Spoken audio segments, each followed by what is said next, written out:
CMMS Radio talks about all things CMMS, computerized maintenance management software, focused on maintenance management. It's the people, the process, and the culture that make your CMMS journey a success. Hey everybody, welcome back. We are here with Seth Ratner. He's with East Hills Instruments, and we're going to talk about a cool project he has been putting together for a little while, and that is called On-Site and Off the Grid. First of all, Seth Ratner, welcome to CMMS Radio, man. Thank you for having me. Thank you. Yeah, we've been talking a couple of weeks now. I saw something that you dropped online about this, what I think is a cool project where you, being in, New York, are heading down to Texas, and you've got a co-pilot on this thing. You're bringing a big rig kind of RV, and you're going to hit these oil fields and things like that to give everybody a glimpse of what's happening out there. And for me, that kind of relates to maintenance management and all the stuff people are doing. So how did you come up with this idea in the first place? Yeah, well, thank you. The idea was spawned just out of necessity.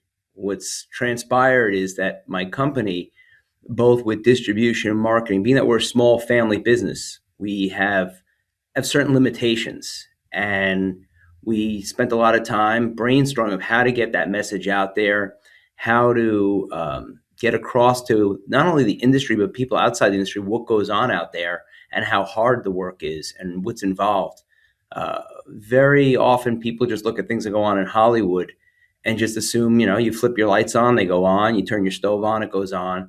But there's actual people behind the scene that work hard at making that happen. And I don't really think they get the coverage or the recognition that they deserve. So hopefully through this program, On-Site and Off the Grid, it will open the door and the eyes to a whole world that most aren't even aware of. Yeah, I think, well, that's the great thing about what you're doing is it gives people that opportunity, that window into what they might take for granted. I talk about it a lot when we talk about maintenance management and the different processes that allow all of us to consume things and have the things that we need, and the lights go on. There's maintenance people out there. There's reliability experts. There's asset management. And with what you're talking about, when we talk about, like oil production, oil rigs, processing, it's everywhere. I mean, oil is part of a lot of the things that we use, right? These things that we have, some component of it is made with those raw materials. Do you think you'll literally get a chance to be on some of these rigs and really get some of that insider view as to what the handlers and the operators are dealing with? I'm planning on hitting, oil fields, refineries, gas, nuclear, the things that power the world. What people need to understand is when they wake up, usually the first thing people are doing these days is grabbing their cell phone, and that's power. Then they head over to the bathroom and they flip the light switch on, and that's power. And it just continues throughout the day. The products that they use, the toothbrush made out of petroleum, but yet there's very little recognition and how hard this industry works. It's just taken for granted. The only time it's ever recognized is when there's a blackout, maybe an event, a hurricane or a big storm. Then people realize the importance. But once again, once that event comes and goes, it's left in the, it's just, there's no recognition. And I like to shed light on it. Yeah, I think it's important. Those are the things. I saw something yesterday. I either saw it or I heard it. I don't remember which it was right now, but something around with all these things that are changing with our advanced technologies, how much more the skilled trades are going to play, really long term. And I think you, me, and a lot of the people we probably deal with on a day-to-day basis would agree that that's an important area to highlight so that people have an awareness of it. I was in Gary, Indiana 2 weeks ago at US Steel, and I have to tell you, I couldn't think of a harder line of work, and the appreciation. I took a moment and you look at the buildings and the structures that date back quite a while, and you look and you go, this is what built America. The steel that comes out of there and the importance of it. And I met the people that work there. Interesting enough, very big, tough looking, but very introverted, soft spoken, and have tremendous pride in what they do and the emphasis on uh, the dangers of their line of work. So, in order to enter these steel factories, facilities, and plants that I visited, you have to take a safety test and you have to stay within the boundaries, because this is not a career or line of work that you could just, oops, I forgot, and continue. I mean, there are some physical and dangerous repercussions if you mess up. Yeah, yeah. Well, the whole concept behind safety, not just in those environments, but all these environments relative to production, manufacturing, etc. Um, it's it's almost like you have to be so focused on it that it becomes second nature, because all these environments you're going to be going to, they are very dangerous, and we do, people that don't do that work, we do have a tendency to take it for granted. Do you have this planned out already in a way where you can share like some of the general stops, maybe not the companies themselves that you're going to visit, but just We're gonna generally where you're going to go? Well, I'll share some now.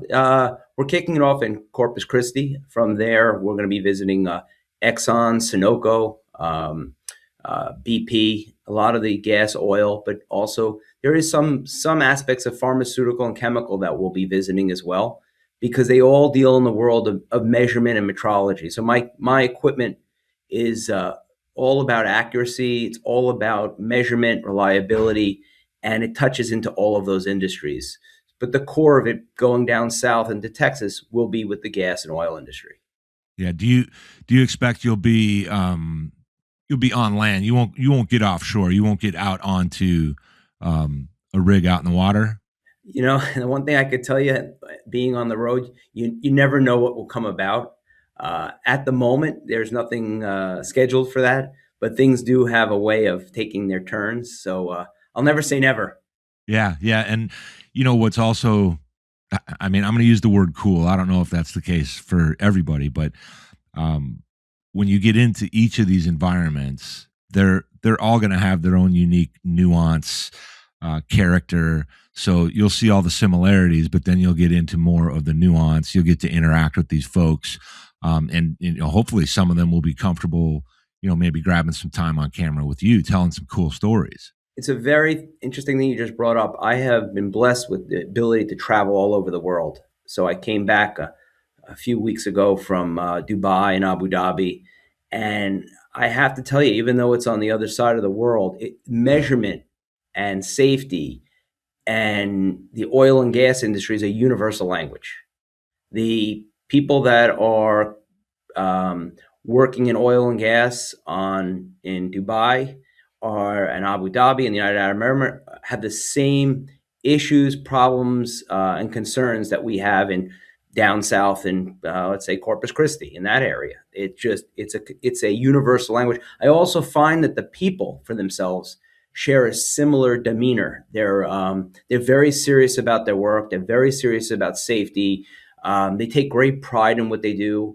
It's kind of a shame that they don't share the spotlight that other industries do and recognition. I am in a world. I live in Manhattan, and I then go out into the field, and it is a polar opposite of that. In fact, the running joke I have with my wife is when we go out for dinner, or out and about, I never bring a business card, because the world that I live in is mostly gets credit for lawyers and doctors and accountants and internet people, but there's very little awareness. In fact, when I go out, people say, "What do you do?" and they get a glazed over look, almost like it's a foreign language, and they just absolutely take it for granted. So once again, I hope this show opens up a lot of eyes and appreciation of what goes on behind the scenes.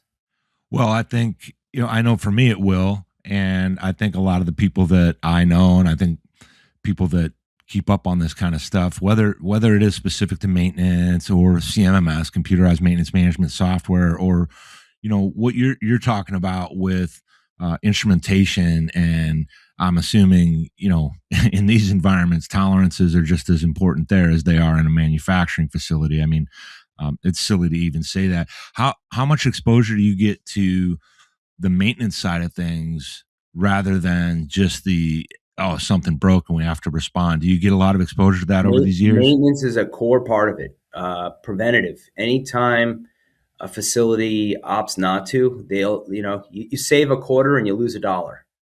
What I've noticed recently, I went to a facility, I'll remain anonymous. They were bought out by a venture capital firm. And the head of maintenance there, he said, I'm stuck in a tough spot. And I said, why? He says, well, some years we've called companies in to do calibration work and we paid them. Other years I've done the work and they don't want to pay to have a company come in. So I go, okay, so then you're going to do the work. He says, I guess, but the equipment I have is very archaic. It's beaten up and tattered, and I don't have the equipment to calibrate. And he doesn't know if they're going to give me the funds. So I said, well, if they don't send someone in and they don't give you the money to conduct the calibration and measurement in-house, this is a recipe for disaster. I said, I've seen this movie before. And, you could only run a facility with a check engine light on just so long until the problem it appears. And when it does, you save a quarter and you lose a dollar. Yeah, well, that check engine light is not a leading indicator; it's a trailing indicator, and what's coming is probably really bad, potentially catastrophic, certainly disruptive. And it is interesting the way you put this. It's not like, quote unquote, they don't know. The power of the purse. Hey, we don't want to invest in that. Nope, we're not going to bring that company in that does, let's say, for example, precision alignment or some form of precision maintenance because, to us, it's a line item cost. And they just somehow refuse to see the long-term value. And all of these things that you're dealing with, that people we know maybe in common or that we see out there in the world, we know how important it is, yet it is still neglected. Do you think, I don't know if this is a tough question, but do you think that comes down to people in the organizations, maybe in finance, that just don't have the time or the interest and willingness to see what that really means for their business long term? Is it they're stuck in a mindset of I have to find cuts, I can't find investments in my org? You have two schools of thought. You have the how can we save money and answer to Wall Street, and then you have the boots on the ground that are overly and genuinely concerned of what they're seeing or how it's handled. And it's I feel for them because they want to do their job, they want to do it right. Fortunately, that's far and few between. This was one recent experience that was emphasized to me and brought to my attention.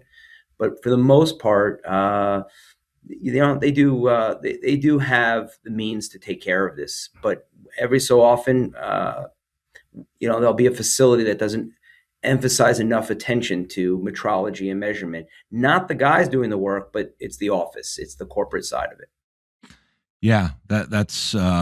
It reminds me of a lot of things, right? Obviously, this time of year, there's a big game coming up this weekend, and sometimes there are literal disconnects between the front office and what's happening on the field.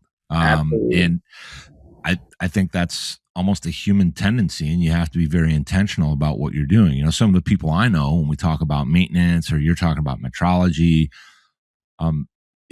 they're so passionate about it.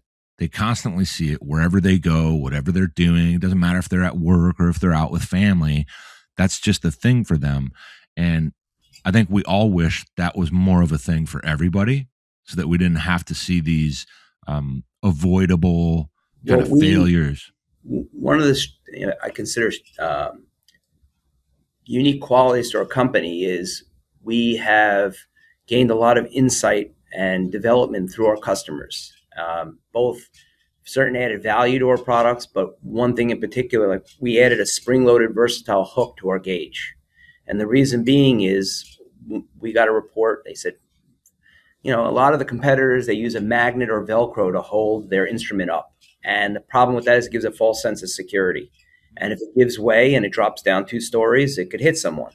So one of our customers says it didn't hit someone, but it was an eye-opening experience. So we came up and devised a system of using a versatile spring-loaded hook that you literally could hang a man if he was to lose his footing and grab hold of.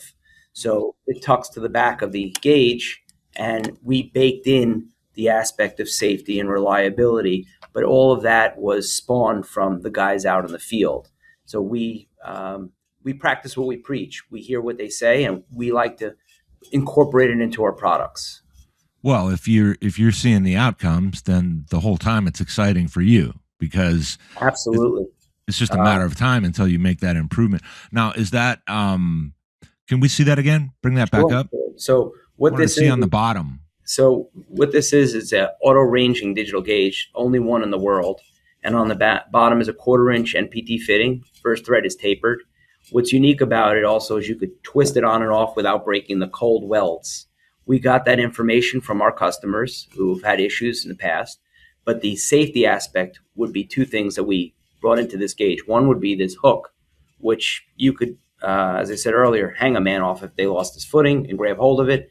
And the second aspect is, although this is class 1, div 1 explosion proof, we like to say it's the only real explosion proof gauge out there. Why? Because the outer housing is made out of a GE plastic polymer rubber resistant material. So you don't conduct static electricity. So if you're in a gas environment, although the instrument could be class 1, div 1, meant to be used in an explosive environment, most of those devices have a metal housing. And yes, maybe nothing has happened and maybe they've used it for many years, but why hold a metal instrument if you could avoid it? So we Yeah, took those two and incorporated it into our gauge. yeah. It's just interesting to me. I wanted to see the bottom and understand. For example, with the data that's collected with that, where does it go? Is it using wireless technology? Yeah, so this is really a breakthrough. I consider our gauge an industry disruptor. The reason being is, I'll try to give you a brief explanation. If you want to span from absolute vacuum to 3,000 pounds, in order to go from one end to the other, I like to say you have to step on multiple lily pads to make it to the other side, meaning multiple devices. So most companies promote buying multiple gauges, multiple modules, multiple ports. What we have here is one gauge that can go from absolute vacuum to 3,000 pounds at 0.05% of reading. So you no longer have to use multiple instruments. Also, annually, when you calibrate them, rather than sending out multiple devices to be calibrated, you only need to send out one per technician. And it's a blessing and a curse, because from an industry standpoint, from distribution and manufacturing, it kind of stinks, Greg. Why? I just decimated the number of instruments that we can make and sell.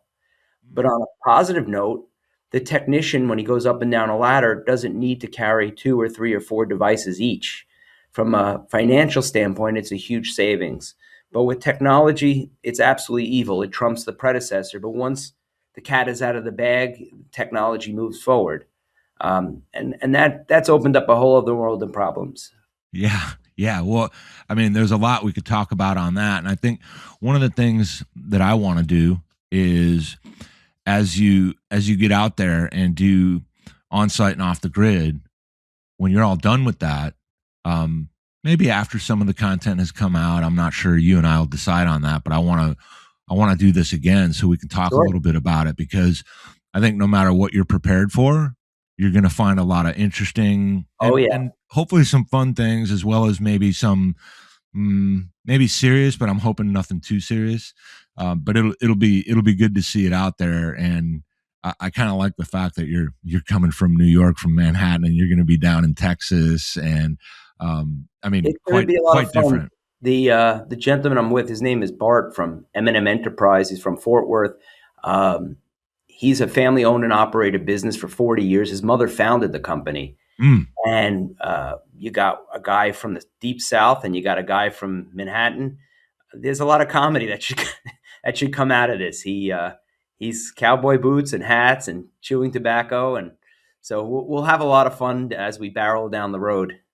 yeah, no, well, there's commonality and difference and that nuance, man. That's the good stuff, man. When people hang out and they're doing kind of the same thing but differently, I think it's going to be a riot, man. I think it'll be educational and informative. It'll be, entertaining, but I think it gives that better picture instead of us watching freaking commercials and stuff that was overproduced and all that. So I'm sure there's going to be a lot of real and raw moments there. Well, what I like about working with him is that he's a family business, and they do something that we do, which is answer the phone. It's the human aspect. So if you need to get hold of M&M Enterprise in Texas, they service the whole Texas market. You actually have that human aspect, and you should see that come through. Whereas you work with some of the larger companies, it's press one if you think we care, press two if you think we care, but we don't care, and it goes on and on. Whereas with this, you're dealing real time, real people, pressing flesh, and seeing the actual how business is done in an old fashioned way, but with a new twist. Yeah, I think we need more of that. And unfortunately, we're going to see less and less of it. So the ones that do it are really going to stand out as long as they can rise above the noise. And I hope us recording this kind of, helps us rise above that noise a little bit, and one or two people hear about it and maybe keep an eye on this journey for you. So I want to switch you into the fun question segment that Okay. everybody deals with on CMMS Radio for their first time. I've been doing it for a couple of years, and it's a nice way to kind of get to know you and switch it away from industry, but kind of get into it. So, first fun question is: what is your favorite music? Favorite? Oh my God, I have so many genres. I just went to the Eagles concert in Las Vegas in the Sphere. Yeah, And it was absolutely mind bending. It was a ride. It wasn't a concert. You yeah, literally go for a ride. So yeah, I like the American classics: Eagles, Tom Petty, all that good stuff. Billy Joel. right on, right on. Next fun question, number two: what is your favorite sport or hobby? And on the sport, it doesn't have to be one that you play or played. It could be one you like to just watch, follow, and cheer for. I'd have to go with football. I mean, that's a given. The only downside to football is the New York teams are, let's just leave it. Let's just. It's a touchy topic, so we'll leave that alone. But yeah, football, absolutely. All right, all right. Here's the big one. And remember, no wrong answers on any of this stuff. What is your philosophy, perspective, anything at all? Is it even a thing when we talk about this concept of work-life balance? It is a challenge, but for me, it's not. And are you ready for this? I work with my parents. Uh-huh. So the family and aspect of working becomes one of the same. Uh, I say this, and I know it might come a little like mishy-washy on, but I go to my mom and I tell her one of the best benefits of working is I get to give you a hug and a kiss in the morning. And I said, where this company goes or whatever money we make, I said, I have an experience with both my mother and father for the last 20 plus years that nobody could duplicate. I see them every day. We have lunch together, but we do have a cardinal rule. We never actually spoke about it, but the rule is, and it's unspoken, once we leave the office, we don't talk about work. Ah, And we also have a rule, but we never spoke about it. Just it morphed. It just is silent code yeah. that if there's an issue at work, we don't talk about it. So if we're at Thanksgiving, we could be, we're families arguing how to do this, how to do that. I'll see you at the house. And we just drop it, and then we'll resume our argument once Monday morning comes around. Well, you know, uh, almost all business, I shouldn't say almost all, but a lot of businesses start as, and they are in fact family businesses. And when you get that opportunity, I mean, that's pretty damn special. And um, I love that you share that story. For everybody, you can find Seth Ratner on LinkedIn if you want to connect and follow. It's Seth, Seth, and it's Ratner, Ratner. The company is East Hills Instruments.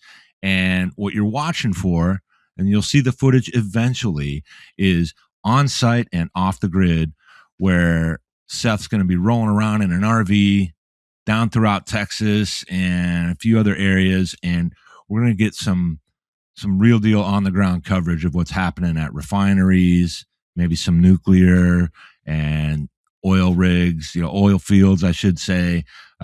Maybe he'll talk about land subdivisions. Who knows, man? But Seth Ratner, thank you for being here on CMMS Radio. Greg, you're awesome. I love your show. Thank you very much for having me. Anytime, man. Did you find this episode helpful? Please send us some feedback, suggest a topic, or ask a question. Reach out to CMMS Radio if you need a co-pilot on your CMMS project. Visit CMMSradio.com and use the What's on Your Mind link. Thank you for tuning in to CMMS Radio, your resource for all things CMMS, from selection to implementation, to help you make better choices, learn from industry experts, and have a successful CMMS journey.